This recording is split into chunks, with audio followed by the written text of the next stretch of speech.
Pessoal, muito boa noite a todas, a todos, a todes. Hoje nós estamos mais uma vez fazendo uma atividade do Grupo de Estudos Pesquisas em Linguagens, Poder e Contemporaneidade, junto com o Grupo de Estudos e Pesquisa em Educação, Políticas e Currículos Pós-Críticos, o GPEP.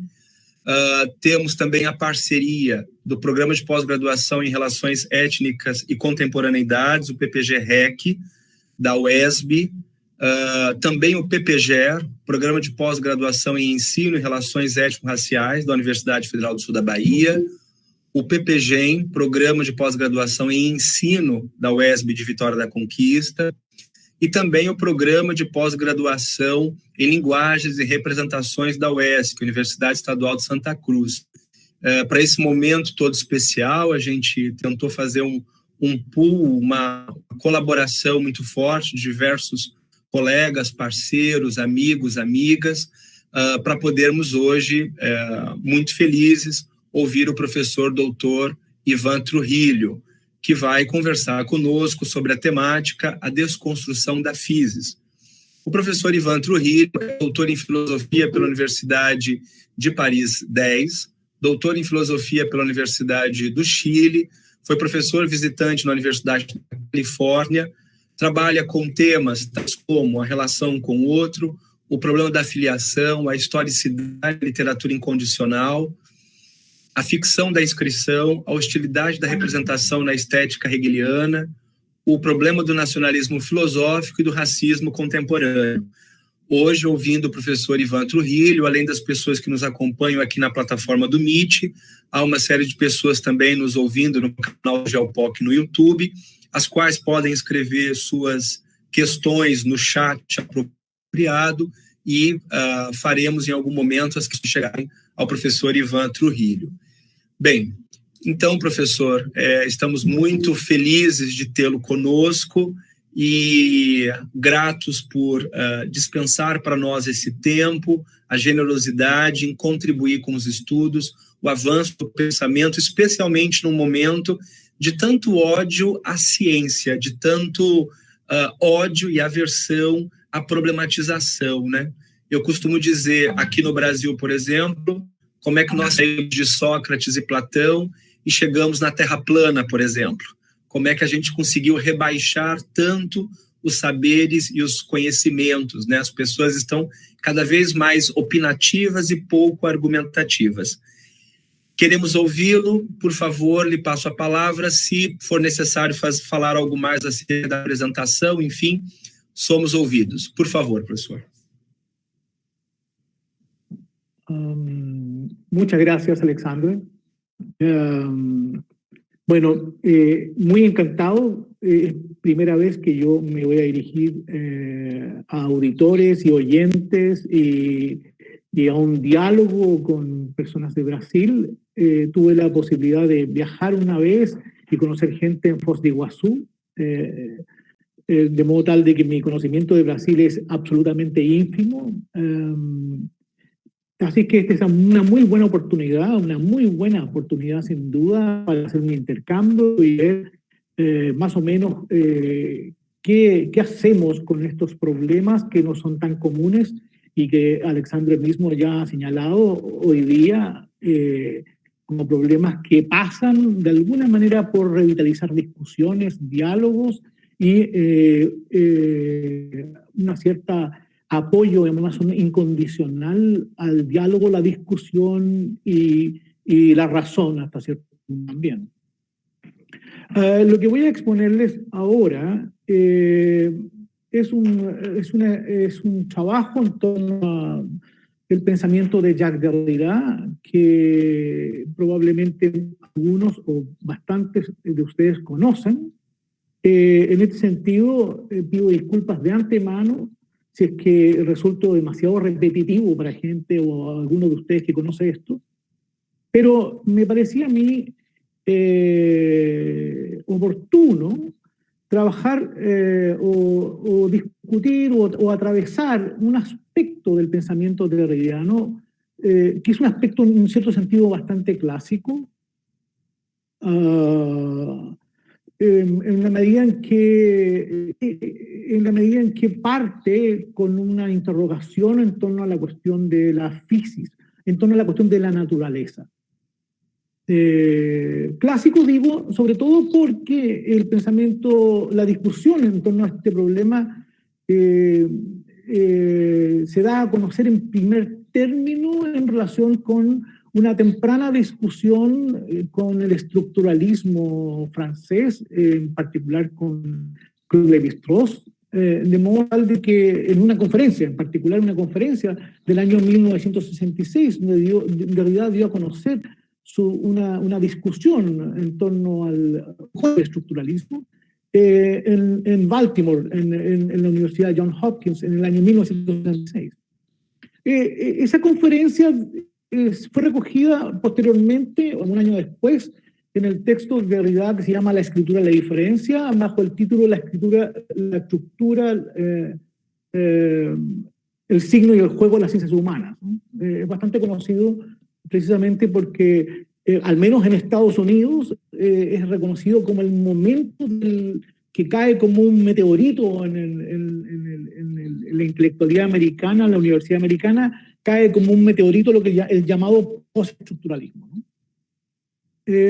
Voy a empezar precisamente por algunas consideraciones sobre ese texto, en relación con ese texto y en discusión con precisamente, con Lévi-Strauss, no precisamente para reactivar alguna idea postestructuralista en particular, sino para comenzar con el problema de la naturaleza, tal y como se dio en ese texto, en discusión con Lévi-Strauss, precisamente, ¿no?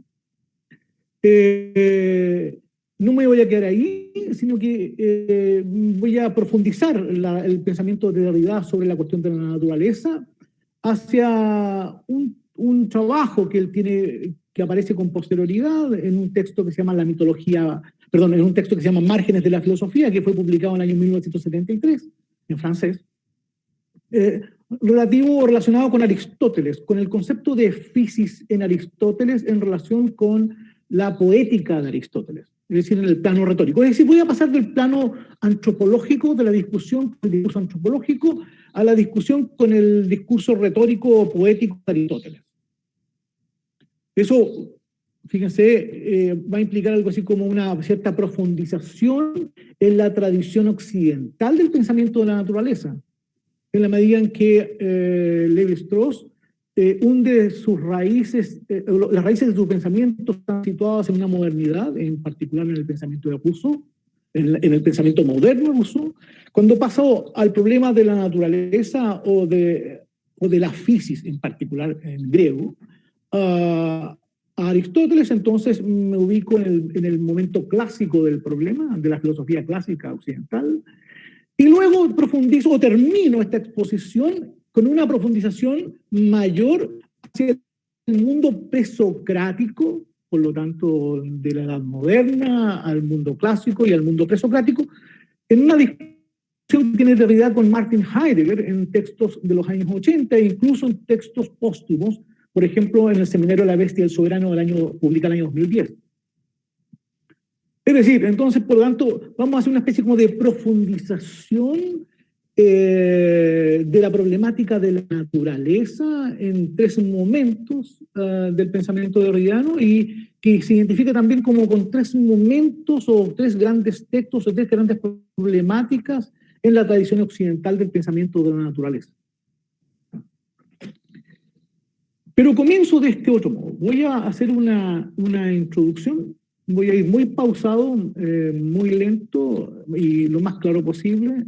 No voy a tener a la vista, porque tengo un texto a la vista, no tengo a la vista el chat, de modo tal de que si alguien interviene, por favor, hágalo a través de la voz. Entonces yo, por lo tanto, puedo detenerme y profundizar un poco más, o rectificar cosas, ¿no? Así que lo único que tengo ante mis ojos es el texto, que voy a leer muy lento.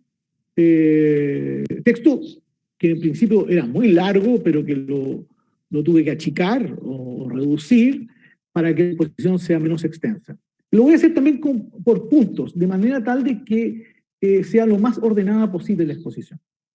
La introducción sería esta. naturalizaciones, sería la introducción. Parto con lo siguiente. Hay análisis de la sociedad en sociología o en filosofía que se saben análisis de fenómenos estrictamente históricos, es decir, análisis históricos, ¿no? Pero que no dejan de apelar a un cierto fundamento natural de la sociedad cuando hablan, por ejemplo, de naturalización. Más de una vez hemos escuchado que se usa la expresión naturalización, por ejemplo, en el discurso de las ciencias sociales, ¿no? Sobre todo en el discurso de antropología, pero en general en el discurso de las ciencias sociales usamos la palabra naturalización, también en sociología, muy usualmente. Aquí voy simplemente a tomar dos casos sobre este uso de la expresión naturalización. Es el caso del sociólogo Pierre Bourdieu, cuando habla de hábitus en un texto del año 1980 que tiene el título de El sentido práctico, que imagino que muchos de ustedes lo conocen. Pero también es el caso del filósofo Etienne Balibar, hablando de etnicidad ficticia, en un texto que ustedes también deben conocer o reconocer, que es un texto que tiene por título Raza, Nación, Clase, del año 1987. Este juego en este uso de la expresión naturalización, en enfoques de la sociedad que son históricos y que pretenden no ser sino históricos, da mucho que pensar con respecto al uso de las analogías y metáforas de la naturaleza. Punto 2. Bourdieu, por ejemplo, defiende en el sentido práctico, en el texto de la 1980, un concepto de sentido práctico como hábitus, entendido como, comillas, historia incorporada. El hábitus es una historia incorporada. Porque el hábitus, comillas, produce prácticas individuales y colectivas conforme a esquemas engendrados por la historia. Esto es lo que dice Bourdieu. La incorporación de la historia hace que ésta se naturalice. La incorporación en los hábitos hace que la historia de algún modo se naturalice. Ese es el momento en que Bourdieu habla de naturalización, ¿no? De hecho, Bourdieu utiliza la expresión historia hecha naturaleza. El hábitus es una suerte de historia hecha naturaleza. Así que esa es la expresión de Bourdieu. Se trata, hay que decirlo, de cierta inconsciencia de las prácticas sin las cuales solo se podría actuar en relación con las determinaciones exteriores del presente inmediato. Es decir, que hay algo así como una incorporación tal de la práctica y de tal manera inconsciente que eso es lo que nos permite actuar sin tener que aprender siempre las cosas de nuevo y para lo inmediato. En este sentido, la historia debe parecerse a la naturaleza para revelarse como entera y radicalmente histórica. En cuyo caso, la naturaleza parece encontrar en la historia su propia semejanza. Estoy ya como sacando las conclusiones o las implicaciones de esto muy resumidamente, ¿no? La naturaleza entonces parece encontrar en la historia su propia semejanza. Si la historia en la práctica se asemeja a la naturaleza, en la práctica, porque el sentido práctico se asemeja a la naturaleza, es porque ésta, a su vez, debe poder asemejarse a la historia, ser en cierto modo ya histórica. A la vez, una naturaleza dada y productora, generosa y selectiva. 3. Ahora, en el caso del concepto de etnicidad ficticia de Etienne Balibar. En contra de un enfoque puramente gubernamental del Estado-Nación, Etienne Balibar explica en su libro Raza, Nación, Clase de 1988, no 87, sino 88, que sin poseer el Estado-Nación base étnica alguna, el nacionalismo en él apela al racismo, instituyendo en lo real histórico una unidad de comunidad imaginaria o ficticia contra otras unidades posibles. Se trata, como le va a decir, de una naturalización provocada por la ficción, por la imaginación colectiva, que según Balibar, comillas, ya no percibimos como ficción. Es una ficción que ya no percibimos como ficción. Tal la naturalización. Según esto, solo las comunidades imaginarias son reales, según Balibar. Solo las comunidades imaginarias son reales.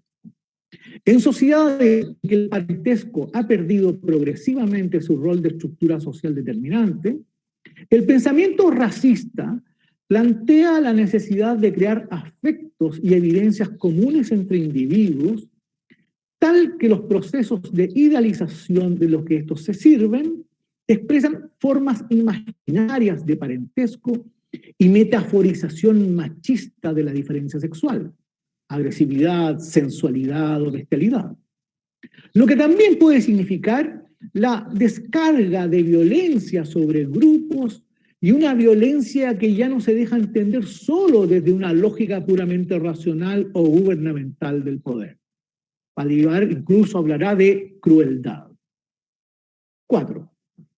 En ambos enfoques, que yo he resumido aquí groseramente, me disculpa por eso, en ambos enfoques, el fenómeno histórico, social y político no se explica sin el recurso a cierta semejanza con la naturaleza, que a su vez dice algo intrínseco de la historia y la sociedad misma. Intentaremos ahora dilucidar esto a través de Derrida. ¿En qué consiste y con qué alcance se produce esto? En 3 momentos, que son también 3 momentos de la tradición occidental, de Lévi-Strauss, pasando a Aristóteles, para enseguida abordar lo que para Heidegger, leído por Derrida, es la experiencia originaria de la physis griega. 1. La desnaturalización originaria. Derrida, Lévi-Strauss. Primer punto. Para esta primera parte seguiré sobre todo el libro de una colega, una filósofa chilena, que se llama Valeria Campos, y cuyo libro tiene por título Transacciones peligrosas, economías de la violencia en Jacques Derrida, publicado el año 2018. 2. En De la gramatología, texto de Derrida de 1967, Derrida abordará el discurso antropológico de Lévi-Strauss después de considerar la lingüística moderna y dentro de lo que él llama la época de Rousseau.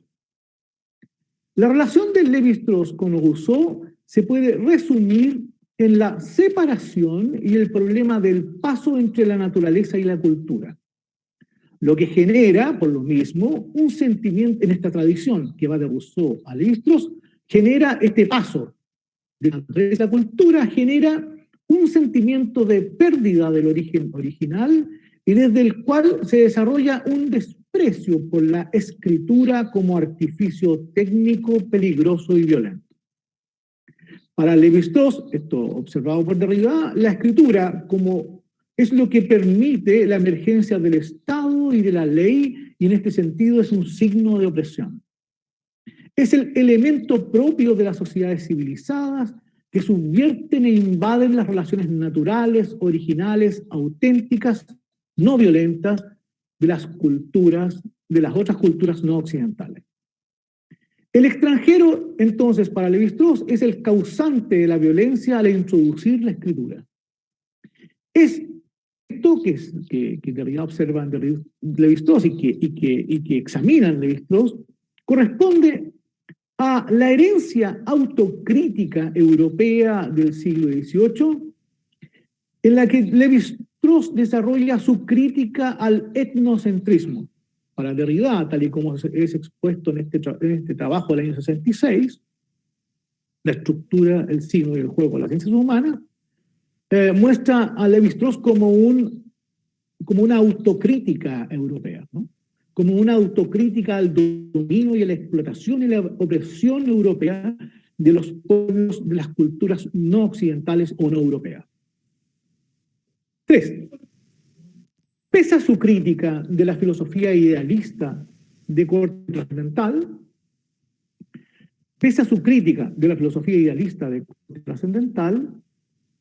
Derrida hace notar que Lévi-Strauss no dejará de pronunciarse sobre el carácter esencial de la cultura Nambikuara en Tristes Trópicos.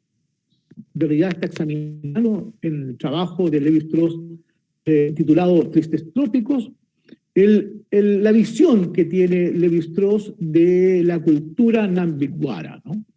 Ustedes me imagino que conocen muy bien.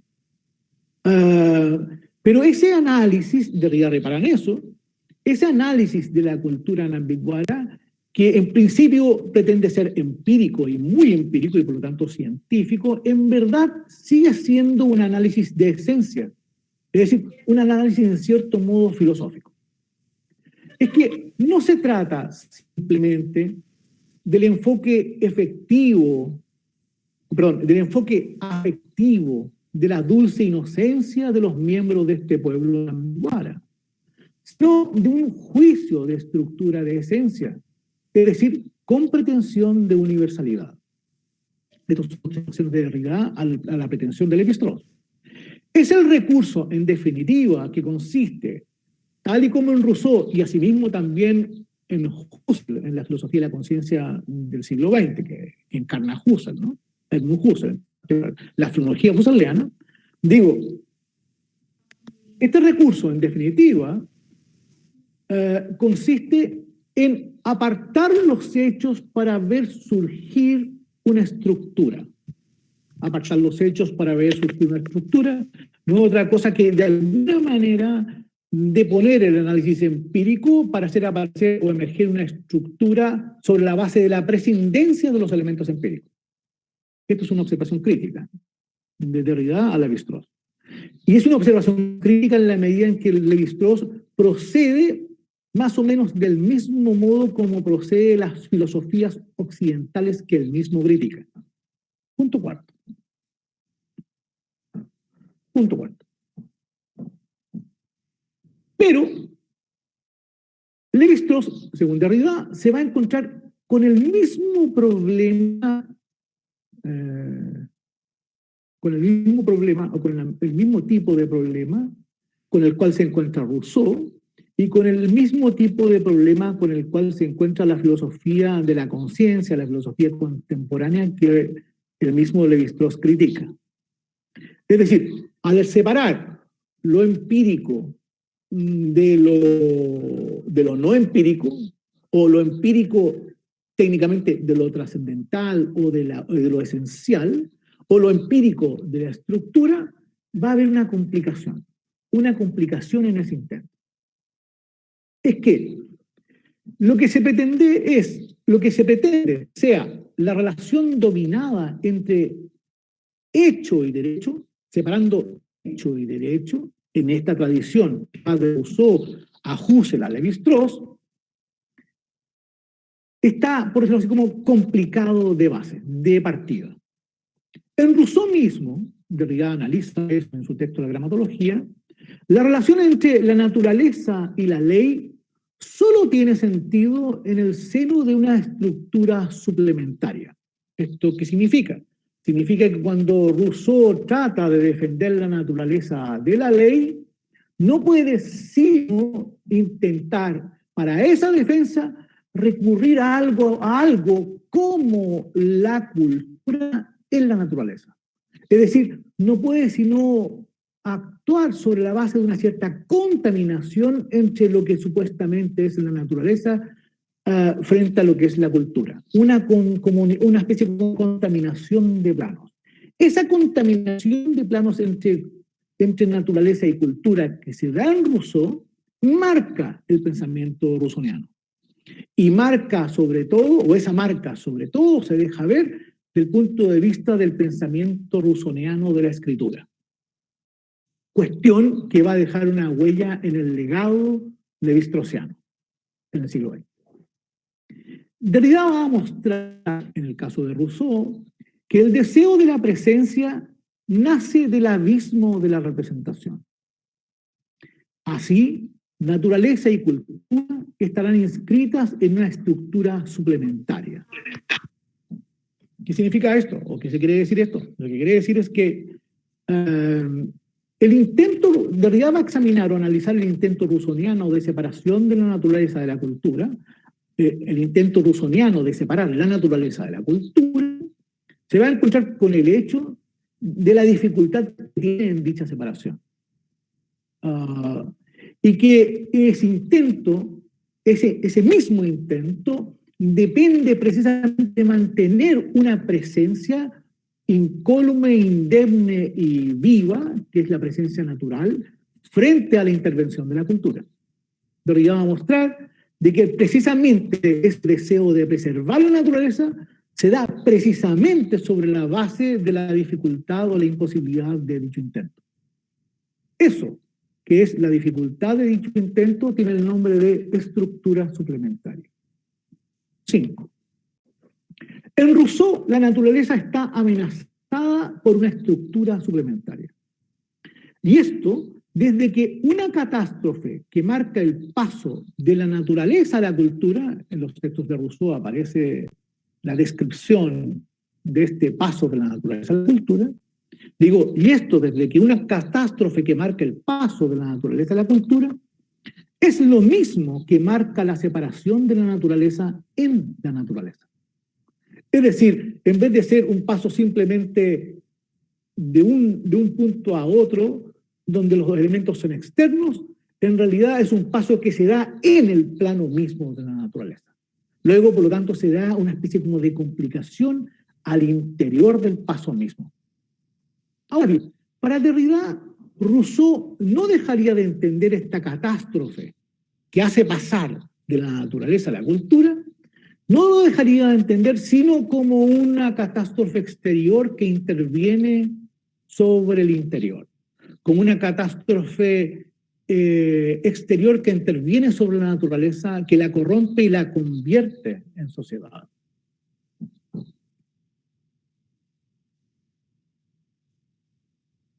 Según Derrida, esta dificultad, digamos, esto que piensa Rousseau, esta manera de pensar el paso de la naturaleza a la cultura sobre la base de una catástrofe exterior, algo así, una especie como de meteorito que cambia las cosas, o una pandemia que cambia el estado anterior, más o menos como cuando pensamos la pandemia como algo exterior que viene a resolver o a modificar una etapa anterior, un estado predado, ¿no?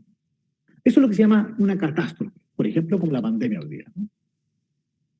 Es decir, cuando se piensa entonces como un exterior que viene a intervenir en estado predado, entonces el paso entre la naturaleza y la cultura se da como un paso con propiedades totalmente diversas y una relación de oposición y de distinción. Habla más despacio, por favor. Por supuesto, hablo más despacio. Más despacio significa más lento, ¿no? Ya, más lento. Entonces, Rousseau, insisto, explica el paso de la naturaleza a la cultura sobre la base de una catástrofe exterior que interviene sobre un estado de cosas dadas. Por lo tanto, que de alguna manera viene como a subvertir un estado de cosas previo que era idéntico a sí mismo y que no tenía nada que ver con la cultura. Entonces, Rousseau piensa el paso de la naturaleza a la cultura, entonces, como una catástrofe sobre la naturaleza, y no como una catástrofe dentro de la naturaleza misma. Según Derrida, Rousseau no puede pensar que se trata de una catástrofe dentro de la naturaleza misma, porque la razón no admite pensar eso. Va a decir Derrida, la razón es incapaz de pensar esta doble infracción a la naturaleza consistente en que haya carencia en la naturaleza y que por lo mismo algo se añada a ella. Es decir, es muy difícil pensar que la naturaleza esté, por decirlo así, originariamente desnaturalizada. Siempre pensamos la desnaturalización como un evento exterior que corrompe la naturaleza. No podemos pensar la naturaleza, racionalmente hablando, no podemos pensar la naturaleza como no naturaleza antes de esa catástrofe exterior. Eso parece muy difícil de pensar. Y en la medida en que parece muy difícil de pensar, precisamente Rousseau piensa por oposición, donde la naturaleza es inocente y está, por decirlo así, completa, y viene un estado externo que la corrompe. Sin embargo, Es decir, pensarlo de otro modo sería escandaloso.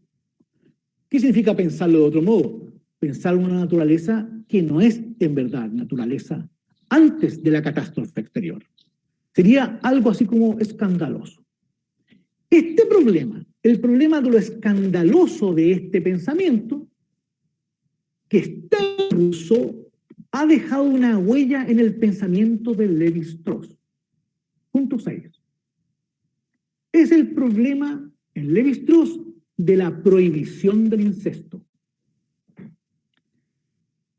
Es decir, la prohibición del incesto es escandaloso en la medida en que se convierte en el elemento, para Lévi-Strauss, de la cancelación fundadora de la antropología, de la diferencia entre naturaleza y cultura. Pues, como bien saben, Lévi-Strauss hace de la prohibición del incesto algo que es una regla cultural, un hecho universal. Lo escandaloso entonces consiste en pensar esta diferencia, esta especie como de borradura de la frontera entre la naturaleza y la cultura, producida por la prohibición del incesto. Esto está en la base del pensamiento contemporáneo de la antropología, ¿cierto? Es lo que funda, en cierto modo, la antropología. ¿Qué es lo que funda, en cierto modo, la antropología? Una especie como de regla natural que no es más que cultural. Es decir, el discurso del hombre, el discurso de la cultura.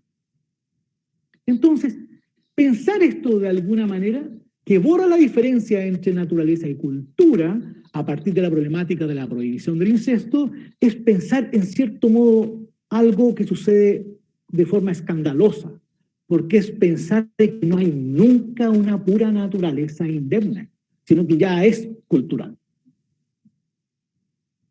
Ahora bien, este es precisamente el problema.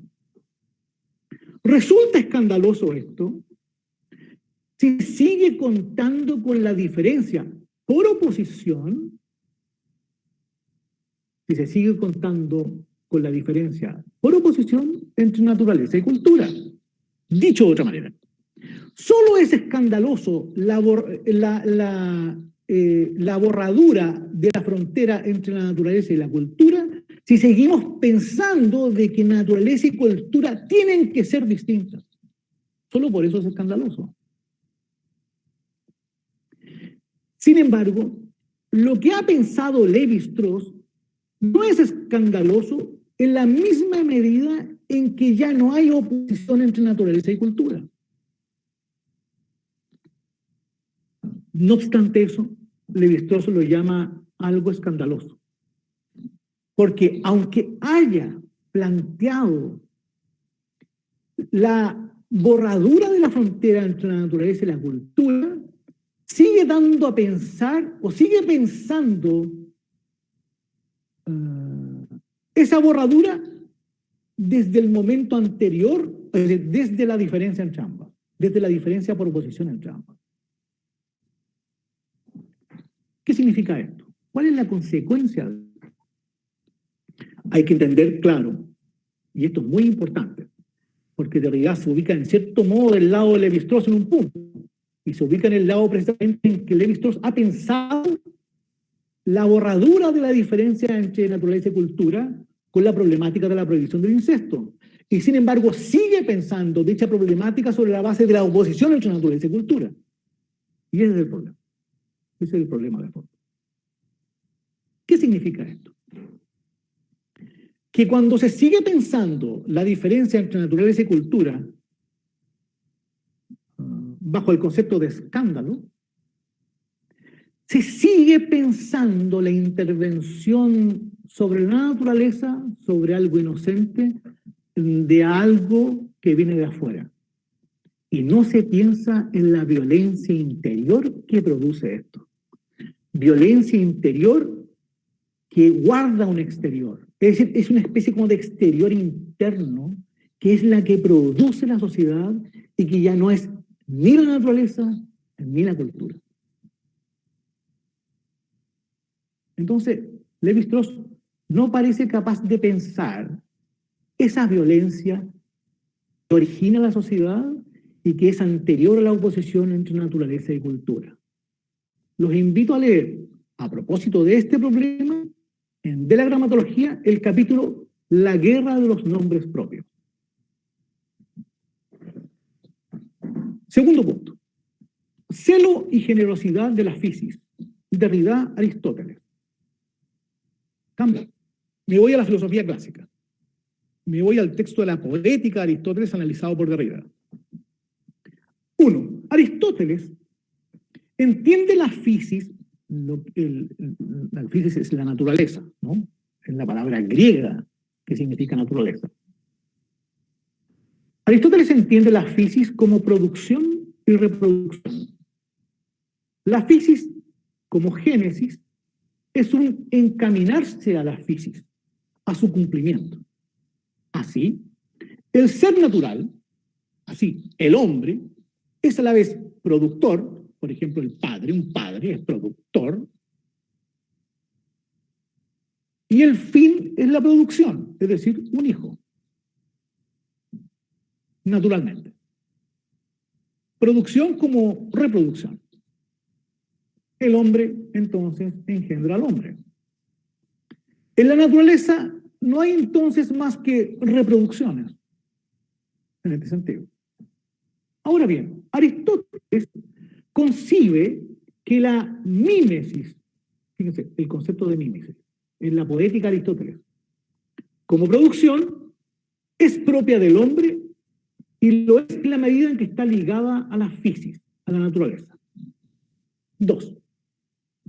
Con Derrida podemos tomar la imbricación entre fisis y mímesis, entre naturaleza e imitación. Así aparece después para nosotros este concepto.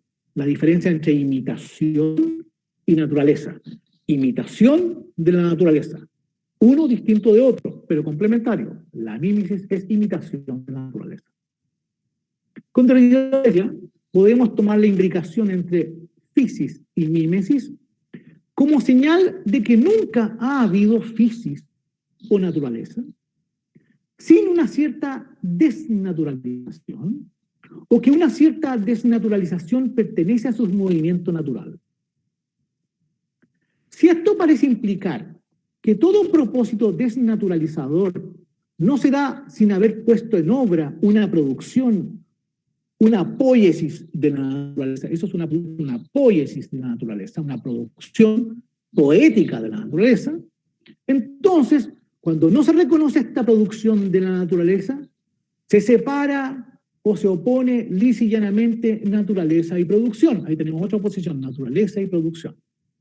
O bien se piensa, siendo sistema con la oposición anterior, que todo es pura naturaleza o que todo es pura producción. Es decir, naturalización.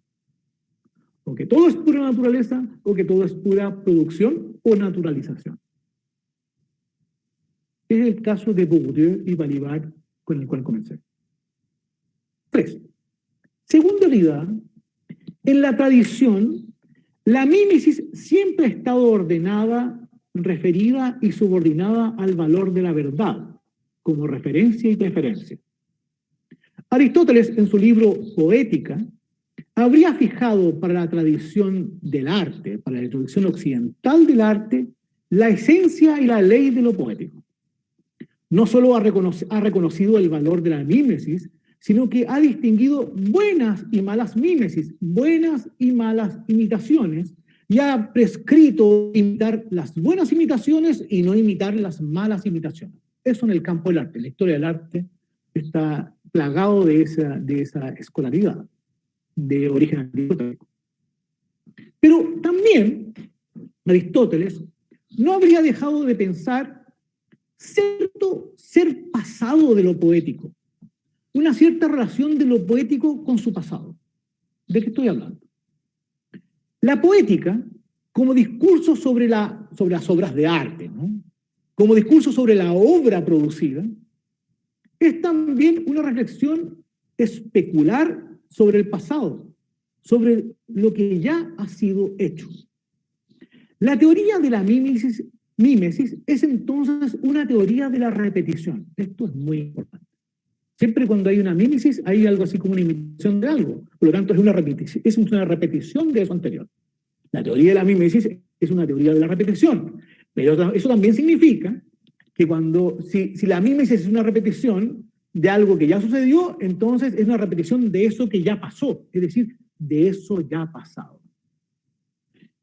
Abordar el arte desde el punto de vista de la mímesis es abordar el arte desde el punto de vista de la repetición y de la relación con la creación que generó las obras, es decir, con el pasado, con la historicidad de las obras. Se trata de una tentativa celosa, así lo llama Derrida, por parte de la filosofía, de poder dominar el origen creador de las obras, haciendo de él nada más que un origen. Y entonces algo ya ha pasado. Más o menos como cuando hablamos de pueblos originarios. Es decir, decimos pueblos originarios y nos encontramos a alguien representante de los pueblos originarios y nos estamos relacionando con alguien que está en el pasado, aunque lo tengamos al frente. En Chile se dice algo así como, en español se dice como una especie como de ninguneo. Es una especie como de ninguneo que se produce. Entonces, la teoría de la mímesis, la teoría del arte como mímesis, es la teoría de una repetición, de una relación con la creación pasada de las obras que quedan en el pasado y nosotros nos quedamos solamente con lo que es su repetición. Entonces, el origen, que es la creación, aparece como un brotar natural ya puesto en obra. La teoría de la mímesis es una teoría de la obra ya producida y en este sentido ya desprendida del proceso creador. El proceso creador, el origen de la obra vuelve, pero ya dominado como mímesis, como repetición. Pero esto, de Aristóteles, así, el pensamiento filosófico de Aristóteles no es otra cosa que un intento de dominar la creación. Y para dominar la creación, la domina desde sus productos para deshacerse de ella. Y hablar del arte o hablar de hacer el discurso del arte sobre la base de la creación ya sin historia, ya sin proceso. Ahora, sin embargo, esto que Aristóteles pretende no sería posible si la mímesis misma, en su momento germinal, no fuera ya mímesis.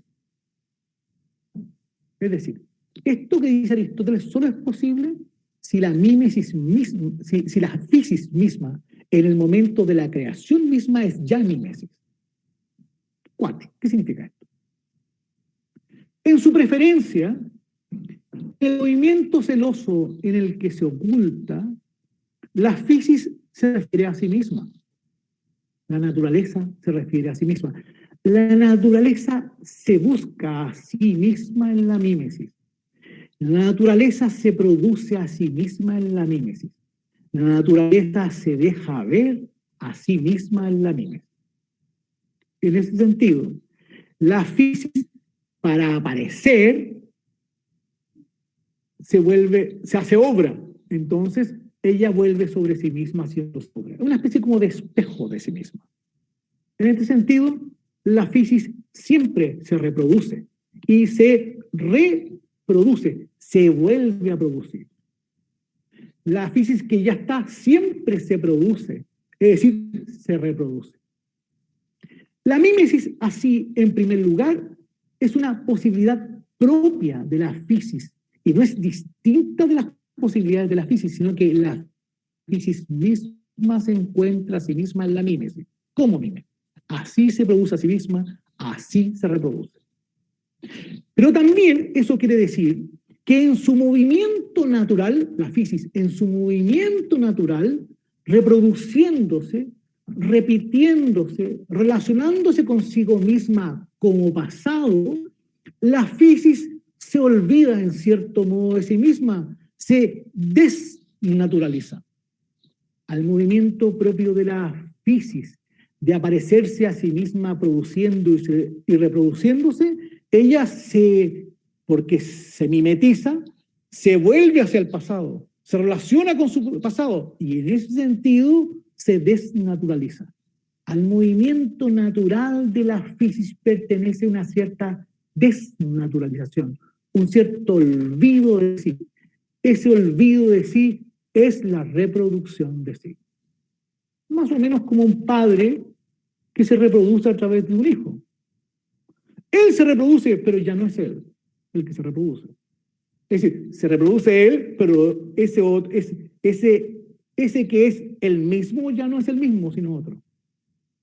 En ese sentido, el hijo, de algún modo, al presentarse como la reproducción de su padre, difiere al padre. La fisis, entonces, en su movimiento más natural, se desnaturaliza. A este proceso incesante que no vuelve al origen sino desplazándolo, o que vuelve al origen solo desplazándolo, a esta desnaturalización en su discreta pero permanente modificación es lo que llamamos naturaleza, propiamente tal.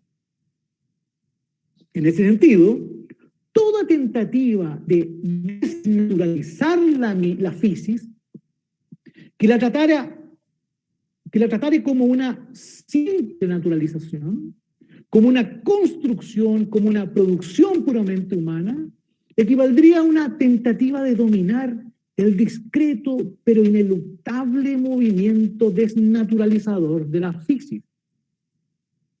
Sería quizá ya el resultado, como en el caso de Aristóteles, de querer ver la mímesis como lo propio del hombre, como algo natural de él y solo de él, puesto por él. Sea para el conocimiento primario, es decir, Aristóteles dice que los niños imitan desde muy pequeños, por lo tanto, la mímesis es algo propio del hombre cuando es niño. Sea para el conocimiento secundario mediante el arte. Después de que es niño, el hombre recurre de nuevo a la mímesis a través del arte, para obtener placer a través de las obras de arte. Por lo tanto, de nuevo el hombre domina la mímesis hecha para el hombre, y la mímesis luego es hecha también para el hombre, para el arte, para poder conocer a través del arte. Es lo que en Aristóteles explica la relación con la metáfora en su poética. 5. Porque entre la mímesis entre la fisis y la mímesis hay siempre tiempo. Fíjense en esto, el factor tiempo. Antes dije que la mímesis es la repetición. Y si la mímesis es repetición es porque ha pasado el tiempo. Y por lo tanto es la repetición de algo que tiene que ver con el pasado. Es decir, relación con el tiempo. Porque entre la fisis y la mímesis hay tiempo.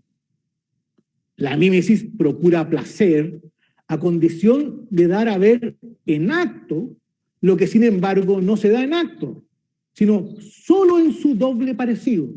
Una obra teatral, o la muerte, o es decir, el incesto de Edipo en la tragedia. Lo que estamos viendo no es Edipo, sino que la representación de Edipo. Entonces produce placer sobre la base de un acto que es un doble, está claro, ¿no? Por lo tanto, hay un tiempo en juego. No es el tiempo de Edipo, puramente tal, sino el tiempo de la actuación y de la mímesis de Edipo en el arte. Insisto, porque entre la fisis y la mímesis hay tiempo, en la búsqueda de su propia semejanza, de su mímesis, la fisis echa mano a la metáfora. ¿Por qué la metáfora? Porque la metáfora es el tropo de la semejanza. La mímesis se busca a sí misma. Es el rodeo del tiempo y el tiempo de un rodeo. Y con ello, la metáfora, la posibilidad de una errancia y una pérdida. Es claro en Aristóteles que, como la mímesis, la metáfora vuelve siempre a la fisis, a su referencia, a su presencia, a su verdad. La naturaleza encuentra en la metáfora siempre su propia analogía su propio parecido consigo misma y solo crece por sí misma allí.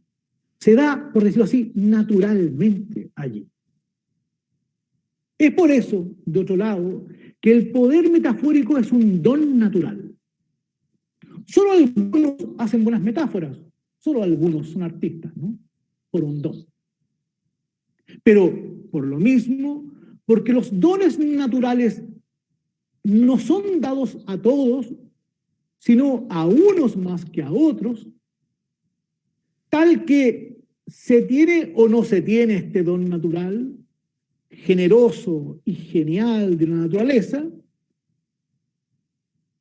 que ese don no le pertenece al genio que lo tiene, el cual siempre, el genio puede ser sustituido. Al genio se le puede quitar todo, su genialidad, que no es de él, sino de la naturaleza generosa.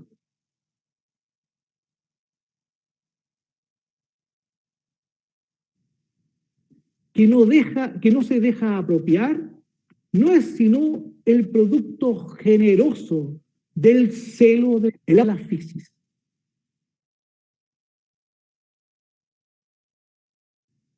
O de la naturaleza. 3. Vamos más atrás de Aristóteles, presocrático, el mundo anterior a la filosofía clásica. Generosidad y violencia de la fisis, Derrida, Heidegger. 1. Vengo primero de la desnaturalización como origen de la distinción entre naturaleza y cultura de la gramatología a propósito del discurso antropológico de Lévi-Strauss. Vengo también de la fisis como celosa en cuanto se busca a sí misma originariamente y como generosa en cuanto por dicho celo se da en cualquiera, en general, a cualquiera. Su como tal solo aparece si no se hace presente jamás. No es la patria histórica alemana, por decirlo así, sino es una patria en cierto modo performativa, producida por el retorno. No es una patria que esté esperando ya hecha histórica, por ejemplo, la Alemania nazi, no. Es una patria producida por la llegada. Finalmente, después de todos estos Geschlecht 1, 2, 3, está entre medio un texto de Derrida que tiene por título Del Espíritu, conferencia del año 1987, publicado en 1994, en donde, en medio del problema Heidegger de este texto, se ve a Heidegger, analizado por Derrida, deslatinizando, descristianizando y germanizando al espíritu. Ese es un resumen del gran contexto para este problema. El problema de la fisis es este problema.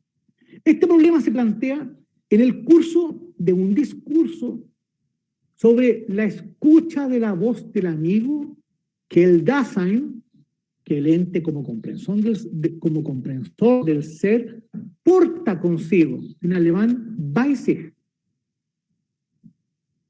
Es decir, fíjense, Derrida analiza una frase de Ser y Tiempo en la que se habla de la escucha de la voz del amigo que el Dasein porta consigo. Derrida examina esta frase, la descompone, la analiza y discierne allí una problemática relacionada con la fisis. En cualquier caso, si el amigo es algo que uno porta consigo, al amigo mismo, fíjense en esto es un discurso fenomenológico.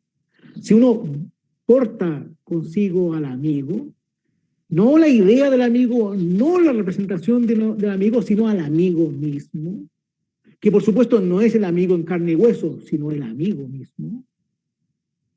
Entonces, uno que porta al amigo, porta al otro en sí mismo.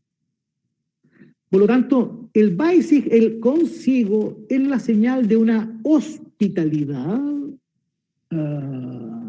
sin condición, incondicional. 4. En un momento del análisis, Derrida se detiene en el verbo tragen en alemán, que es portar o llevar. Tragen bei sich. ¿Ah? Entonces, portar o llevar consigo, al amigo que uno lleva consigo. En un momento Derrida se detiene en el verbo tragen, en el alcance del portar o llevar de un Dasein que porta al amigo en la escucha de su voz. Eso que se escucha no es ni un yo, ni un hombre, ni un sujeto consciente o inconsciente, sino que es más bien aquello, esa escucha para Heidegger, siendo leído por Derrida, es lo que permite al Dasein estar abierto a su próximo. Ese amigo no es necesariamente amistoso. Es decir, la voz del amigo no excluye la oposición, no se opone a la oposición. De fondo de este problema está la cuestión del ser o de la physis que acoge en sí la oposición, la tensión, la confrontación, la lucha, el polemos, la violencia. 5. Heidegger, señala Derrida, describe la experiencia que los griegos hacían del ser. Derrida observa que la determinación de la aprehensión originariamente griega del ser como physis, antes de todos los conceptos ulteriores vinculados en la tradición occidental con la naturaleza, con la physis como naturaleza, se insistirá en la tensión de un doble movimiento: erguirse, levantarse, desplegarse hacia el afuera, permaneciendo envuelto en sí, unidad originaria de reposo y movimiento. A la unidad originaria de estos contrarios, Heidegger lo llama Walten, que significa dominar, reinar, predominar, prevalecer, ejercer cierta violencia. El Walten es ya dominante en la presencia, por lo tanto, sin haber sido pensado, dominado por el pensamiento. Él en un momento dado es más fuerte que la presencia. Esa violencia que abre hacia el otro es más fuerte que la presencia. Es más fuerte que la presencia de algo. Es más fuerte que la presencia, que la presencia de cualquier cosa. Y sobre todo de alguien que yo considero un amigo. 6. El Walten sale entonces de su ocultamiento, se vuelve mundo atravesando resistencia, esta violencia de la physis, ¿no? Es el advenir de la physis originaria. Comillas, el poder, la fuerza o la violencia del Walten es la physis originaria que no puede advenir más que esforzándose. La fuerza se esfuerza, se esfuerza. En los griegos, la physis era el surgimiento originario de la fuerza, del poder o de la violencia. El Feinesai como el aparecer del mundo. La posibilidad que tiene el mundo de aparecer es la physis para los griegos. Cesando el conflicto, por lo tanto, cuando ya no hay conflicto, la physis se vuelve objeto. Cae el pólemos, cae la violencia, cae el conflicto. Y cuando cae el conflicto, cuando cae esa fuerza, cuando cae esa violencia, entonces la physis se convierte en naturaleza. ¿Y qué es la naturaleza? Un objeto. La physis se convierte en modelo, en rango de producción y en mímesis. Aristóteles, por ejemplo. La physis entonces se vuelve naturaleza por oposición al arte. 7. Ahora, en el seminario La Bestia y el Soberano del año 2010, publicado en el año 2010, son seminarios del año 2001, 2002, pero publicados solo el año 2010 póstumamente. En el seminario La Bestia y el Soberano 2, en el segundo tomo, Derrida recuerda que para Heidegger la physis no es todavía la naturaleza objetiva, sino la totalidad del mundo originario en su aparecer y en su impulso originario. Se va a sugerir entonces que es a esa physis más vieja que la idea que tenemos de la naturaleza, más o menos como cuando decimos la naturaleza está dañada, o hoy día los hombres han dañado la naturaleza. Eso es ya, de alguna manera, una naturaleza ya dominada. El solo enunciado de la naturaleza, como algo que está, por decirlo así, como dañada por el hombre, es ya de por sí mismo daño. Eso está sugiriéndose aquí. ¿Por qué? Porque es una naturaleza ya concebida, ya dominada, ya terminada. Siempre cuando queremos salvar la naturaleza, no hacemos otra cosa que empeorar el asunto. Se va a sugerir, entonces, que a esa fisis más vieja que la naturaleza objetiva, habrá que volver para hablar del Dasein y de los animales. Esto en la bestia del soberano. Punto 8. En la página 67 del segundo tomo del Seminario de la bestia del soberano, leemos que fisis y Walten son sinónimos de todo lo que es y que es por consiguiente en cuanto poder originalmente soberano. La fisis, el fiein, que domina, el fiein es el crecer. ¿No? La naturaleza como crecimiento, el brotar. La fiein es el brotar de la naturaleza. La fisis, el fiein que domina como totalidad el ente, es aquello que crece, que brota, lo que se acrecienta al brotar, es el crecer del crecimiento que eclosiona. Walten, entonces, es lo que mejor traduce la fisis, violencia preponderante. Es una ampliación del sentido originario y preoposición de la fisis, más allá incluso de lo biológico, y por la cual el hombre mismo queda traspasado por ella. No tiene poder sobre ella el hombre, ni es su dueño. Se trata de la soberanía todopoderosa de un Walten que no es, por lo tanto, ni solo política, ni solo teológica, ni solo humana. 9. Habría que tener presente, ya lo vas a notar, que si para Heidegger el animal no tiene la experiencia del ente o del mundo como tal en su aparecer, puesto que no tiene logos, no tiene razón, no tiene palabra, o porque el logos no prevalece en él, la fisis, por su parte, se muestra como un exceso de potencia que amenaza al hombre mismo. Aunque también, también le sirve de apoyo y de protección. En esto, resulta sobre todo decidor la relación con la propia muerte. Se puede decir contra Heidegger, según Derrida, que nunca tenemos a nuestra propia muerte como tal. Nunca tenemos nuestra propia muerte como tal.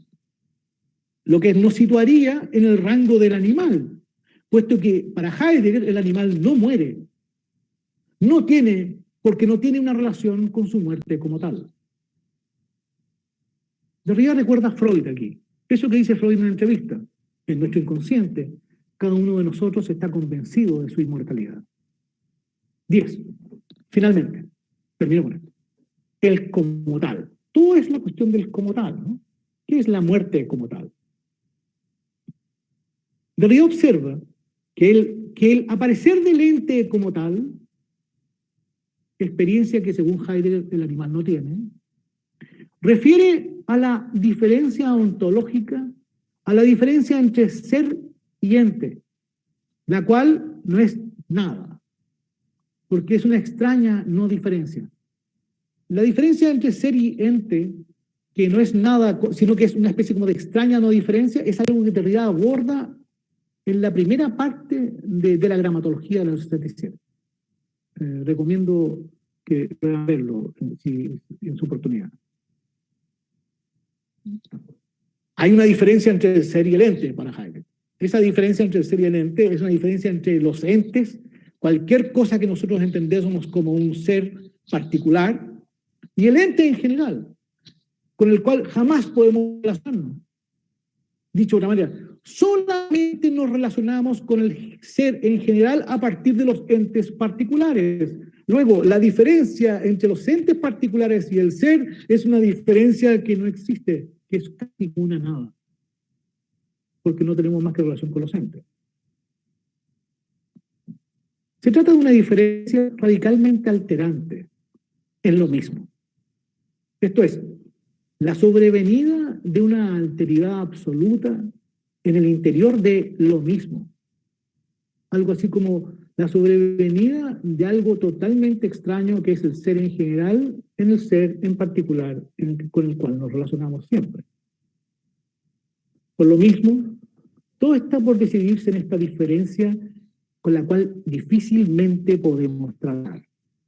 La diferencia a la que se está refiriendo aquí Derrida es una diferencia que jamás podríamos decir que existe, porque siempre cuando nos asomamos a las cosas que existen nos encontramos con seres particulares. Por lo mismo, la relación con el ser en general no existe, sino a partir de la relación con los seres particulares. Como todo se juega en esta diferencia, en esta especie como de nada de esta diferencia, incluso en esta especie como de indiferencia entre el ser y el ente, no se puede establecer la diferencia entre el hombre y el animal. Eso. Muchas gracias.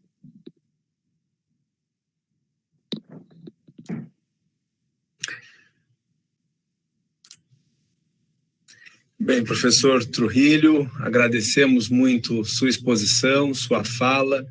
As pessoas estão elogiando no chat, aqui também no YouTube, agradecendo muito sua fala. Eu pergunto às pessoas se tem alguma questão, seja por aqui, seja também lá no nosso chat no YouTube.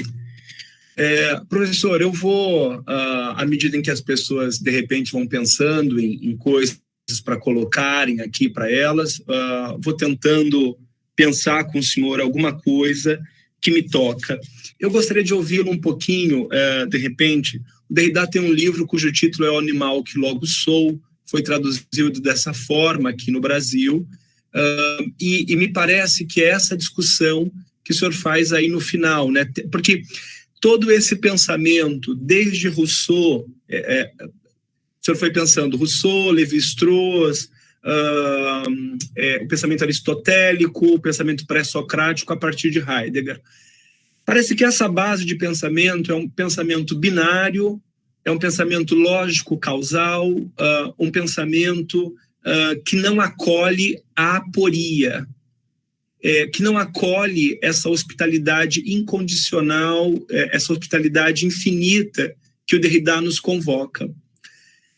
A mim me toca tentar compreender por que esse pensamento ainda é o pensamento dominante hoje. Por exemplo, esse pensamento de um lado natureza, de outro lado cultura, é advogado pelo pensamento conservador, reacionário, especialmente aqui no Brasil, na América Latina, no continente europeu também, para justificar morticínio, agressão aos diferentes, agressão aos sujeitos cujas sexualidades são dissidentes. Por que a gente tem tanta dificuldade, professor, de pensar sobre outras bases que não esse pensamento binário? Por que a gente não consegue, apesar de todos esses exemplos elencados, pensar nesse double bind, nessa dupla dobra, esse pensamento que é um pensamento da aporia, que é um pensamento aporético? É isso, no fundo, me parece, o que Derrida está nos convocando a pensar. Então, perceber que dentro de natureza há cultura, dentro de cultura há natureza. O senhor falando me fez lembrar um livro do Umberto Eco. Eu não me lembro mais agora o título do livro, não é O Nome da Rosa, é um livro menos conhecido. Há um personagem em que pergunta para o outro: que horas são? E ele está com um relógio de ponteiro, e ele diz mais ou menos 19h49 e 36 segundos, e 37, e 38, e 39, e ele vai indo para dizer exatamente porque a gente não consegue chegar na híbris zero, no grau zero. Todavia, sempre retrocedemos ou voltamos a esses discursos da natureza, ou esses discursos do ser, que me parece um discurso ontoteológico, um discurso que se cristaliza. Gostaria de te ouvir um pouquinho mais, professor, sobre a nossa dificuldade de sair desse pensamento lógico, causal e binário e caminharmos para um pensamento não essencialista, um pensamento da hospitalidade incondicional. Recentemente, eu estou me alongando um pouquinho até para as pessoas, de repente, se interessarem em fazer perguntas. Recentemente, no nosso canal, a gente esteve com o Davidson Nkosi, que é um estudioso de Frantz Fanon, e Frantz Fanon falando sobre a violência. E ali a violência não é a violência clássica tal qual nós a conhecemos. É uma outra violência. Claro que em Derrida a gente poderia ampliar também a própria ideia da violência, porque esse amigo, esse sujeito, esse hospedeiro que está sendo hospedado no processo de hospitalidade, ele não necessariamente é apenas amigo. Mas queria lhe ouvir sobre essas inquietações. Por favor, agradecendo muito sua paciência, a colaboração, nos ajudar a pensar, né? Aqui nesse grupo, há pessoas que estão fazendo várias pesquisas, que se enamoram do pós-estruturalismo. No nosso grupo aqui tem pessoas indígenas, pessoas negras, LGBTs, com diversas possibilidades e que, evidentemente, de um modo ou de um, se ocupam dessa desconstrução da physis e do próprio pensamento derridiano.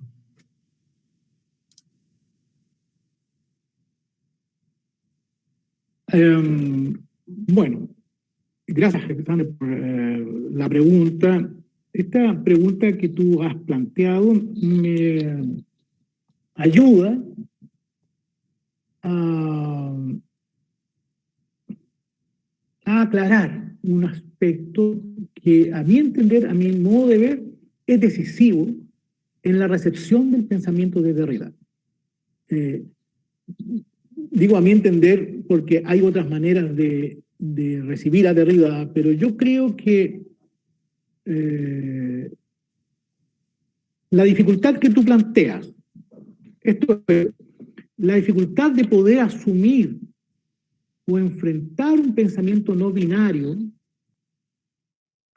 un pensamiento binario, es decir, la posibilidad de ya no reproducir, y uso la palabra reproducir deliberadamente. Es decir, ya no simplemente reducir un pensamiento binario conservador, sino que abrirse a un pensamiento de la diferencia, pasa, a mi entender,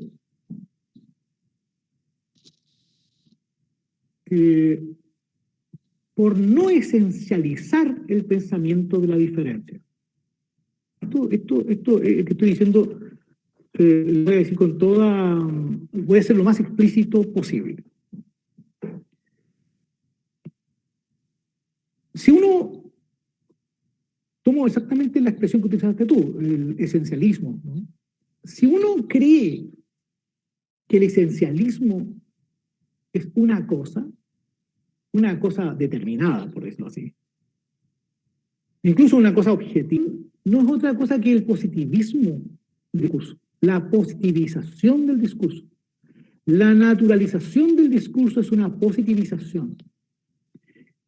Y le hacemos un mal, no quiero decirlo así, sino que hay que tener la precaución y la paciencia con el pensamiento de la diferencia, porque si a mí se me dice, o como Derrida dice que la diferencia no existe, me está señalando el hecho de que en adelante no puedo hacer un discurso sobre el otro, simplemente pensando de que estoy dando o identificando la diferencia. Hay algo en la desconstrucción en particular que es eminentemente discursivo, sin que eso signifique que sea puramente lenguaje. Que es eminentemente discursiva significa que no para de analizar, que no detiene su análisis, que no se conforma, por decirlo así, en convertir en objeto sus conceptos. O antes que eso, no se conforma en conceptualizar sus conceptos, sino que es un trabajo de análisis interminable sobre sus conceptos y sobre los procesos de conceptualización, de desconstrucción de los procesos de conceptualización. Esto es, si hay alguna relación con la desconstrucción de la esencia o del esencialismo, pasa por no contar con eso de antemano, sino que reconocerlo en su contexto, reconocerlo en su especificidad discursiva o en su contexto específico. Si uno toma la cuestión del antiesencialismo como un universal, lo que va a hacer es positivizar la cuestión de la desconstrucción y por eso mismo va a naturalizar el problema. Lo que hizo Lévi-Strauss fue precisamente, y esto en este sentido Derrida no deja de ser estructuralista, en este sentido Derrida no deja de ser estructuralista, en el sentido en que Lévi-Strauss lo que hace es disolver la oposición naturaleza-cultura, cancelarla. Y esa cancelación abre un pensamiento de la diferencia que ya no le permite hablar, por ejemplo, de escándalo con eso. ¿Qué significa eso? Significa que el trabajo de la desconstrucción es un trabajo que no puede resumirse en un trabajo de autocrítica o de crítica. Porque la crítica generalmente genera un objeto. Y un objeto generalmente es positivizable. En este sentido, lo que hace Lévi-Strauss es algo que Derrida de alguna manera hace. Derrida pertenece a esa tradición a la que pertenece Lévi-Strauss. Y lo que hace Derrida de alguna manera es llamar la atención sobre el hecho de que no hay un lugar seguro para la autocrítica europea. No hay un lugar seguro o un lugar privilegiadamente seguro para hablar del eurocentrismo, por ejemplo. No hay ningún lugar inocente o neutral para hacer una crítica al eurocentrismo. Que en Latinoamérica se abra un discurso anti-eurocentrista es extremadamente lamentable en términos de creer de que se tiene un lugar seguro para hablar de eso.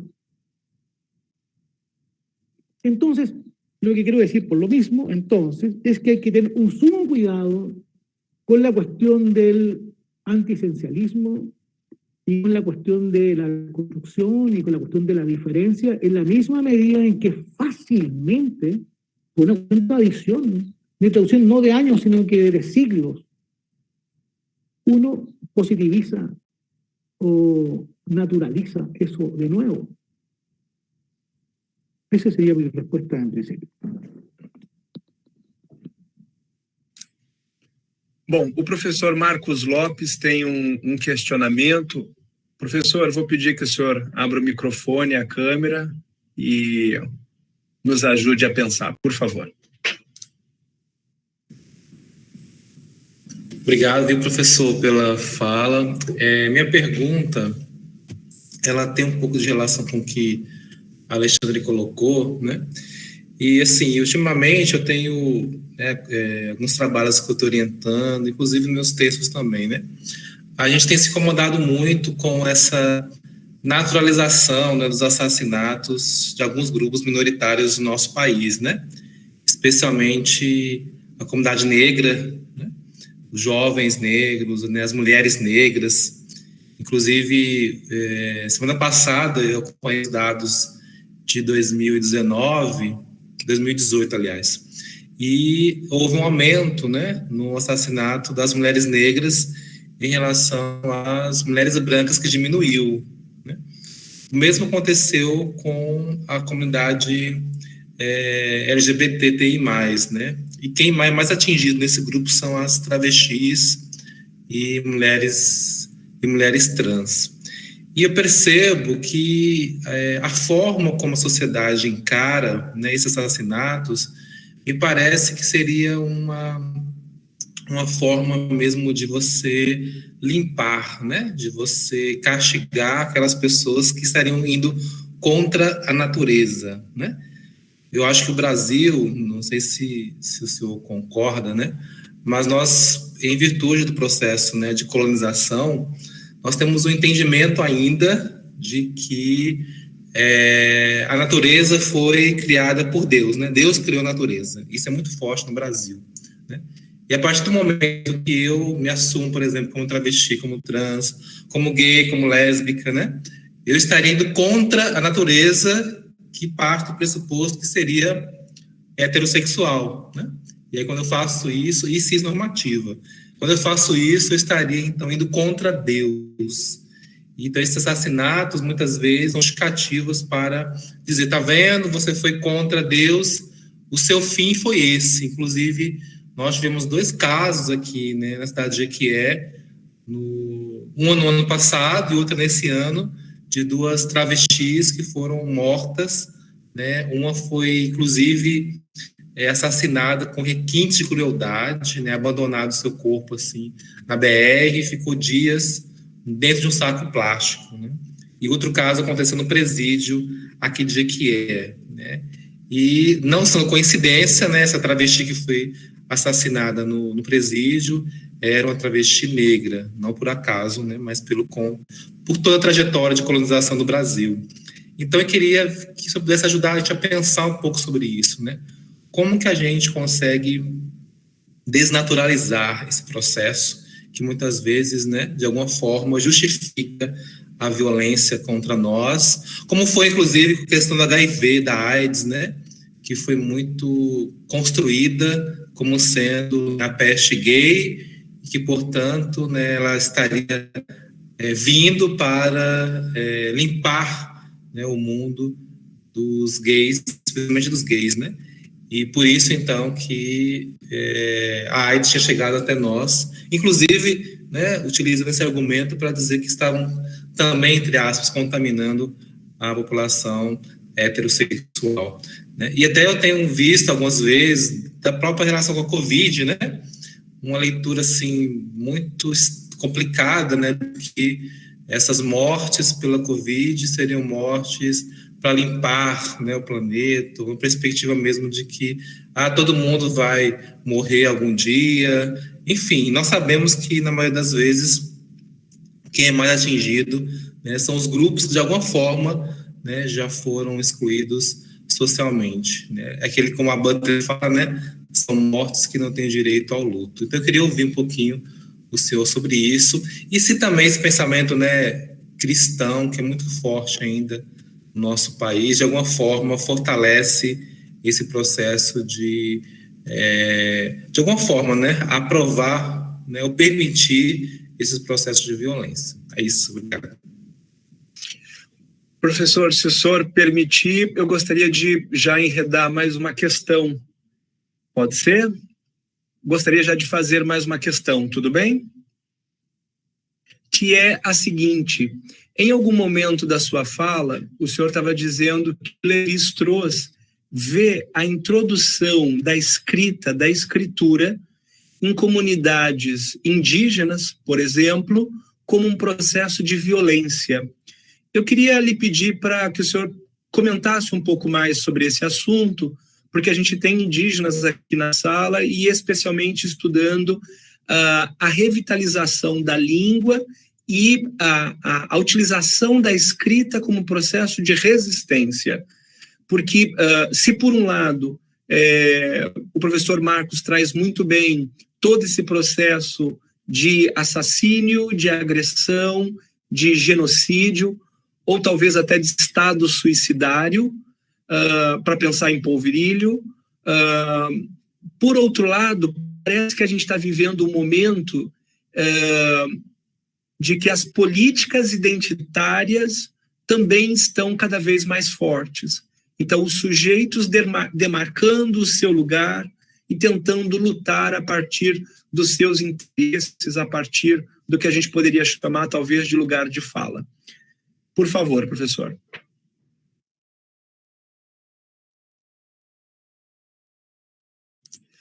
Primero a Marcos, ¿no? Gracias, Marcos, por la pregunta. Gracias, Marcos, por tu inquietud. aunque me parece que me planteaste un problema, por decirlo así, político, social, cultural, muy amplio, entonces me siento un poco desbordado con el problema planteado. Porque de las tres reflexiones sobre la naturaleza que acabo de hacer, o que acabo de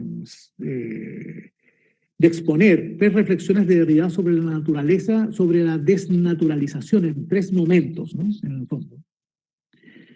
Una de ellas, la primera, la de Lévi-Strauss, pertenece a algo así como a la órbita del mundo cristiano occidental, al mundo occidental cristianizado. Evidentemente que el concepto de naturaleza de Aristóteles o el concepto de presocrático, tal y como es abordado por Heidegger, pretende estar más allá del cristianismo, más allá de la órbita occidental cristiana. En este sentido, la problemática de violencia que tú mencionas, por ejemplo, sobre la base de una especie como de teocentrismo creacionista, donde Dios crea y condena lo antinatural o lo no natural, eso en algún sentido está en el discurso de Lévi-Strauss, en la misma medida en que pertenece precisamente a ese horizonte cultural cristiano occidental, ¿no? Y cristiano occidental moderno, ¿no? Yo te recomiendo que tú entres en este texto de la gramatología, en este trabajo en torno a Lévi-Strauss y Rousseau, para abordar este problema, la cuestión del mal, ¿no? La cuestión de la escritura, por ejemplo, como el mal, ¿no? Como un mal contra la naturaleza. Esto también tiene que ver con la pregunta que planteaba Alexandra, y que voy a señalar algo de eso enseguida, pero en ese texto hay algo así como elementos para pensar cómo se configura, cómo se estructura el discurso del mal en un plano, por decirlo así, ya secular. No en un plano estrictamente o puramente religioso, eclesial, propiamente tal, sino en un plano ya secular, que es el discurso de la Ilustración europea, ¿no? Cómo se sigue planteando el problema de la escritura como una cosa que violenta o degenera o subvierte o desnaturaliza la lengua, el lenguaje, por ejemplo. Entonces de ahí uno puede encontrar de alguna manera indicios para hacerse una idea de cómo se construye, cómo se configura un mundo moderno todavía con un elemento cristiano. Eso, de alguna manera, podría permitirte a ti, viviendo en Brasil,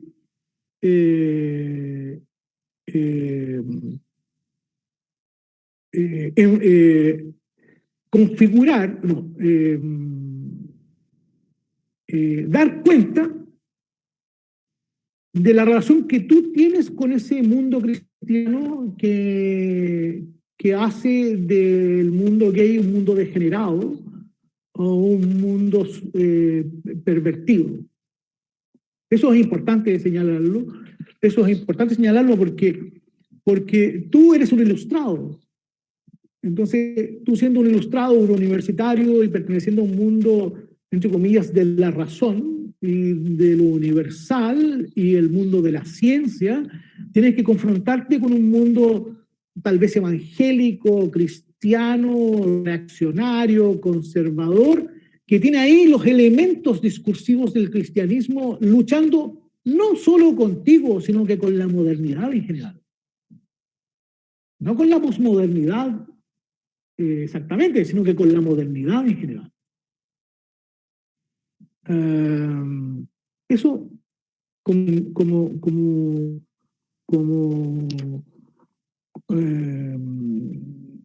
una indicación que doy para enfrentar este problema que entiendo que en Brasil tiene mucha fuerza en la cuestión del mundo evangélico, por ejemplo, y el discurso cristiano en el discurso público. En Chile, por razones totalmente distintas, el mundo cristiano y el mundo católico en particular se vino abajo Y eso no ha significado todavía al menos una eclosión del mundo evangélico que sustituya al mundo católico, que por sí mismo era ya ilustrado. El mundo católico, también hay elementos del mundo católico dentro del Brasil que son elementos, por decirlo así, como entre comillas, progresistas, es decir, ilustrados. El mundo evangélico, en cambio, es muy anti-ilustrado. Y en ese mismo punto, por lo tanto, reactiva el discurso cristiano más oscurantista, elemental y fanático. Ya, en ese sentido, quizá valga la pena reconocer, o que tú reconozcas desde tu propia discursividad, el modo cómo se relacionan estos dos mundos, ¿no? Esta confrontación entre este mundo evangélico oscurantista, cristiano, elemental, anti-ilustrado, con este otro mundo que es exactamente el de la ilustración, que es el mundo de la diversidad o de la universalidad, y en general del diálogo, la discusión y de la democracia, por supuesto. Con respecto a lo que señala Alexander, voy a encender un poco la luz, que me estoy quedando ciego.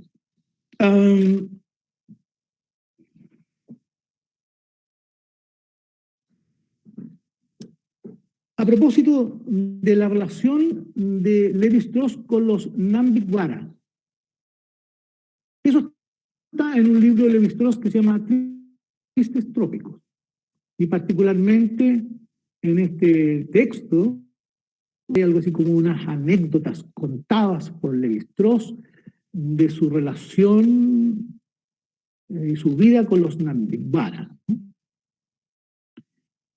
Esto está relatado en De la Gramatología bajo el título La guerra de los nombres propios. Entonces, para que pueda ser consultado ahí, cómo Derrida se refiere a esta escena a la que se refiere Lévi-Strauss en Tristes Trópicos. ¿Qué es lo que está en juego ahí? Lo que está en juego ahí es la diferencia que hace Lévi-Strauss entre pueblos sin escritura contra pueblos con escritura, que en este caso es el pueblo del extranjero, de él mismo como antropólogo y como investigador de la violencia que viene de los pueblos con escritura. Entonces, el análisis que hace Lévi-Strauss ahí confronta autocríticamente, él como europeo, que él proviene de un pueblo invasor, que es un pueblo de la escritura y por lo tanto un pueblo de la opresión, a avasallar, de alguna manera intervenir, a conquistar, a expoliar, a explotar a un pueblo que son los pueblos sin escritura, como es el caso de los Nambitwara. Ese es como el problema general que configura la puesta en escena de la guerra de los nombres propios. En particular, la guerra de los nombres propios se produce porque Lévi-Strauss relata el hecho de que los niños y en general los miembros de la comunidad Nambitwara no puede decir su nombre. No puede, el nombre es una especie como, es un secreto. Entonces, por lo tanto, está prohibido dar los nombres propios. Pero resulta que los niños Nambitwara que están en la escena ahí, referida por Lévi-Strauss, son todos niños, y en general la comunidad Nambitwara, que tienen nombre de español o portugueses. Tienen nombres europeos. Más o menos como hasta el día de hoy un extranjero, por ejemplo, cuando viene de China a Chile, tiene que ponerse un nombre español, porque su nombre va a ser impronunciable para los chilenos. Asimismo, los Nambitwara tienen nombres que son los nombres comunes y corrientes del mundo europeo. Entonces, en la escena sucede que, sobre la base de la prohibición de comunicar los nombres propios, Lévi-Strauss aprovecha una rencilla que hay entre los niños mientras juegan, y donde él se da cuenta de que uno de los chicos esos empieza a dar el nombre de su amigo, Por lo tanto, empieza como a romper la prohibición, empieza a transgredir la norma de no transmitir los nombres propios. Entonces, lo que hace Lévi-Strauss, de un modo un poco culposo, pero al mismo tiempo jugando, confesando que se siente un poco culpable en lo que está haciendo, es provocar a los niños para que todos den los nombres propios o sus propios nombres y al mismo tiempo hablen o señalen los nombres de los demás miembros de su comunidad. Por lo tanto, que de alguna manera traicionen su propio secreto.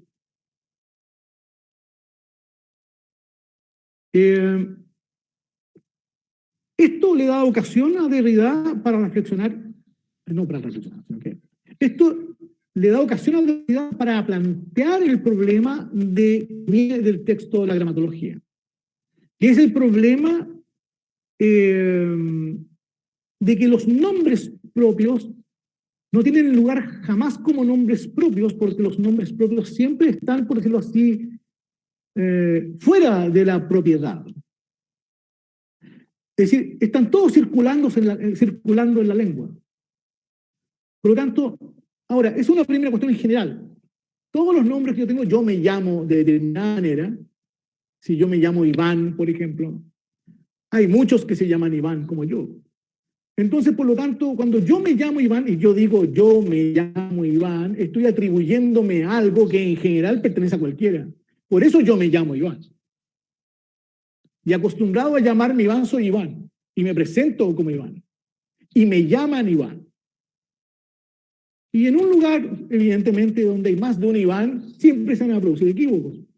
¿Por qué? Porque el nombre Iván es un nombre, en cierto sentido, propio, pero al mismo tiempo de circulación común. Pero hay una cosa más de fondo. No se trata simplemente de que exista la dificultad de que existan los nombres propios, en virtud de que están circulando en la lengua, sino que se trata de fondo, porque los chicos Nambiquara tienen un nombre propio que es un nombre prestado. Tienen un nombre propio también, propio de la comunidad de ellos mismos, que también, o con ellos también sucede lo mismo, sucedería también con su nombre identitario, por eso, si ustedes quieran. Ese nombre identitario seguiría siendo un nombre igualmente universal, de alguna forma, y por lo tanto no necesariamente propio. Entonces, plantear, esta es la interrogación, plantear la escena como la escena tal y como plantea Lévi-Strauss, como una escena abusiva de un antropólogo, un europeo, que va y manipula y violenta a los niños Nambiquara para que transgredan las prohibiciones, para que entreguen su nombre propio, es una ilusión fruto de la idea de que existe algo que se llama lo propio fuera del lenguaje. Lo propio que está en el lenguaje, pero fuera del lenguaje. Entonces el antropólogo en un momento determinado arma una escena sobre la base de un exterior que es invadido, digamos, de un interior, sobre la base de un interior que es el mundo Nambiquara y su intimidad salvaje o natural, invadido por un exterior europeo, extranjero, civilizado, etnocentrista que viene a manipularlo. Esa ilusión está producida sobre la base de que en el pensamiento de Lévi-Strauss hay todavía una separación entre naturaleza y cultura, pese a que él, con el concepto de prohibición del incesto, lo canceló. Eso, por el momento. Perfeito, maravilha. Professor, se permitir talvez uma última questão, já são 8h20, a gente está praticamente a 2 horas, passou tão rápido e pelo menos eu não percebi. O meu questionamento é o seguinte, aqui a gente tem pessoas que estão fazendo parte de um mestrado em ensino e o senhor estava falando sobre a questão da diferença. Parece que há uma diferença em como tratar, em como problematizar a diferença na esteira da desconstrução da physis. Isso é fundamental, porque lidar com a diferença é, antes de tudo, lidar com aquilo que nos constrange, com o estrangeiro, com aquilo que pode ser o hóspede incondicional. Queria lhe ouvir entre ensino, educação e diferença. A ver, si uno se asoma al discurso derridiano, al discurso de la desconstrucción derridiana, por ejemplo, sobre lo que Derrida piensa de la ficción, o cómo piensa de la ficción. Esto me toca muy de cerca porque mi tesis doctoral la hice sobre este punto en particular.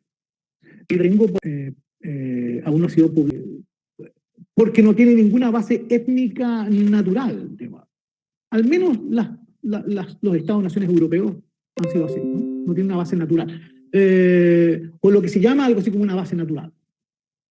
Por ejemplo, en la medida en que las Estados-naciones se producen o se construyen sobre la base de la disolución de las relaciones de parentesco, de las relaciones familiares, por supuesto, en virtud de lo cual, por ejemplo, se instala la ciudadanía, por ejemplo, requiere, y lo jurídico, entonces requiere esa disolución y requiere la invención de una comunidad sobre la base de un motivo nacional. Y un buen motivo nacional de reunión es la cuestión de o el motivo de la raza. Para valivar, todo esto lo menciono como una digresión, para valivar eso no significa que el Estado-Nación necesariamente tenga que ser racista, sino que históricamente sucedió de que el Estado-Nación hizo del discurso racista un factor de su propia articulación. Ya. Ese factor de la propia articulación, históricamente hablando, del motivo racista, produce una comunidad, una especie como de etnicidad totalmente ficticia, que sirve para la unidad del Estado-Nación y su construcción, y sigue existiendo en sociedades igualitarias sobre la base del concepto de ciudadanía, incluso. Ya. El problema con esto, en un punto, ahora desde el punto de vista de la desconstrucción derridiana, el problema con esto es cuando nosotros creemos, primero, que la ficción es algo que se puede producir a voluntad. Que la ficción es un proceso voluntario, que es una producción voluntaria. Primera cuestión, así como, primer problema. Si la ficción es un proceso voluntario, es algo así como que todos son, como parece que el Estado-Nación fuera artista, ¿no? Tengo que, un segundo que estoy desenchufado, un segundito.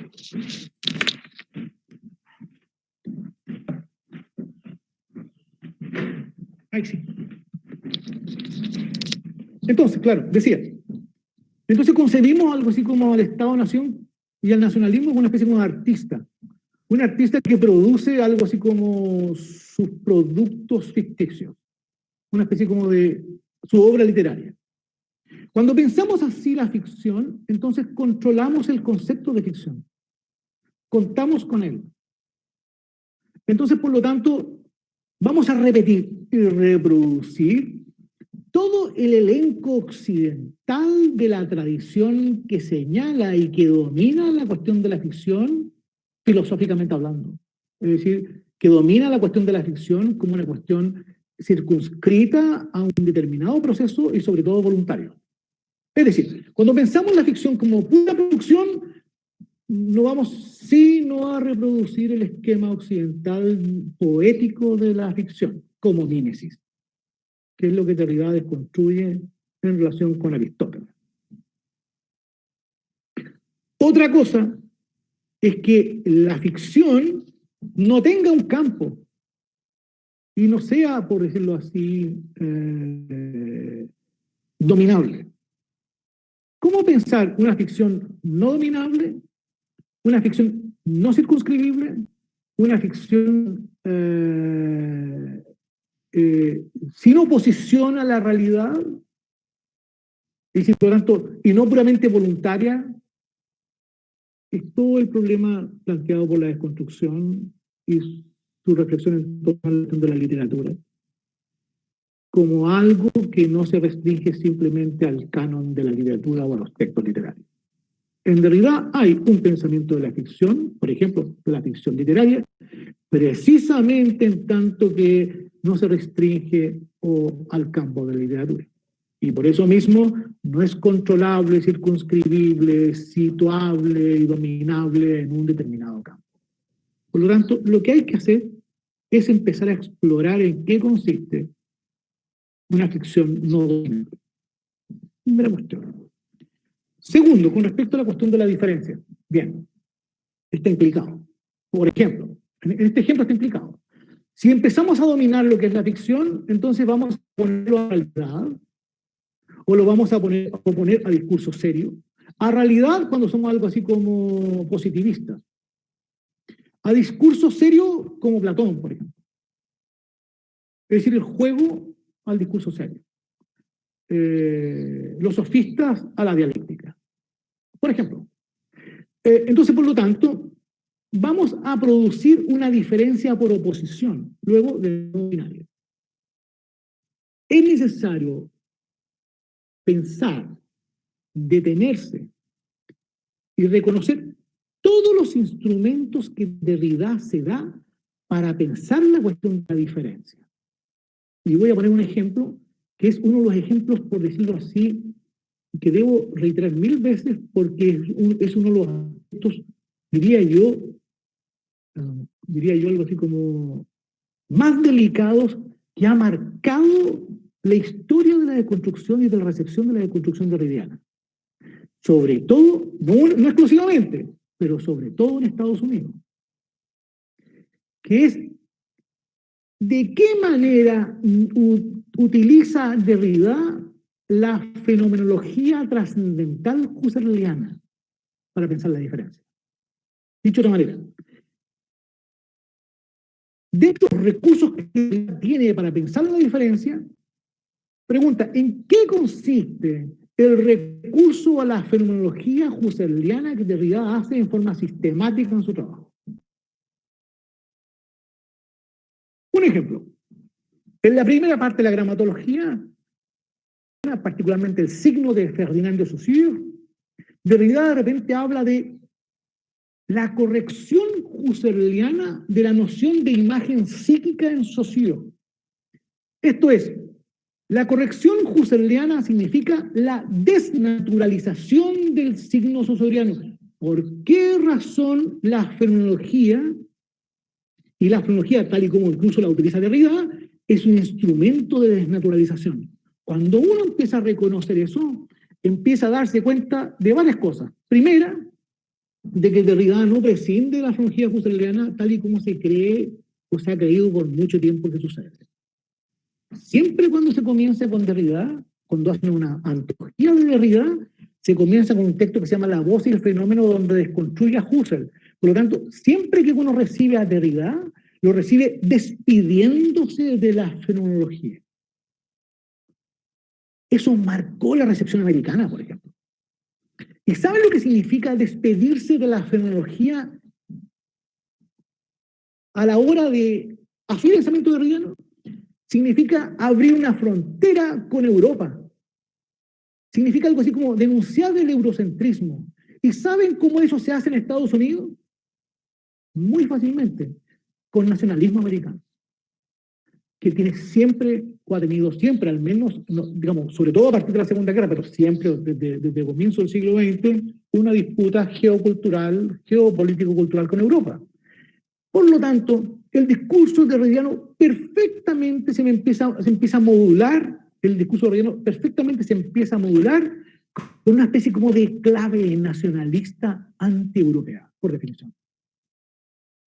Ahí hay un ejemplo precioso y muy claro de lo que ha sido la recepción de Derrida en Estados Unidos, no solamente en Estados Unidos, pero en Estados Unidos sobre todo, como despidiéndose de Europa, de la filosofía en general y de la filosofía europea en particular. y quien encarna mejor la filosofía moderna en particular en el estrato del pensamiento husserliano es Husserl, en la medida en que Husserl pertenece a la gran tradición racionalista moderna. Con Heidegger contra Husserl, que es una disputa contra el pensamiento moderno, y también con Husserl. Por lo tanto, uno puede ser un heideggeriano nacionalista anti-europeo siendo alemán, por ejemplo. Esa hipótesis es la que Derrida trabaja en un seminario del año 84 sobre el nacional filosofismo. Eso, por ahora. Bem, professor Ivan, os momentos todos aqui conosco, aproximadamente 2 horas de palestra, de aula, foi um belíssimo encontro e a gente está contigo em outros momentos também. Queremos, então, nos despedir agradecendo imensamente. Bueno, con todo gusto, me he sentido muy cómodo, imagino que tenemos mucho que hablar, hay una riqueza cultural enorme en Brasil, de modo tal de que yo simplemente lo único que puedo hacer es dar gracias por esta oportunidad, porque me permite realmente abrir una discusión en varios campos, tal y como ya se expresa en este diálogo que hemos tenido, y una diversidad enorme de problemas que es necesario enfrentar. Cuenta conmigo, Alexandre, para esto, así que con todo gusto me he sentido muy a gusto y muchas gracias. Lhe agradeço, graças. Agradeço também a Mariana, que está aqui conosco, que nos acompanhou, o professor Marcos, o professor Benedito, a professora Eliana Póvoas. Agradecer a todos os colegas dos diversos grupos de Pesquiste pelo YouTube. Pedir que vocês cliquem no nosso canal, inclusive para fortalecer o trabalho que tem sido desenvolvido. Professor, mais uma vez, muito obrigado e uma excelente noite. Buenas noches. Muchas gracias.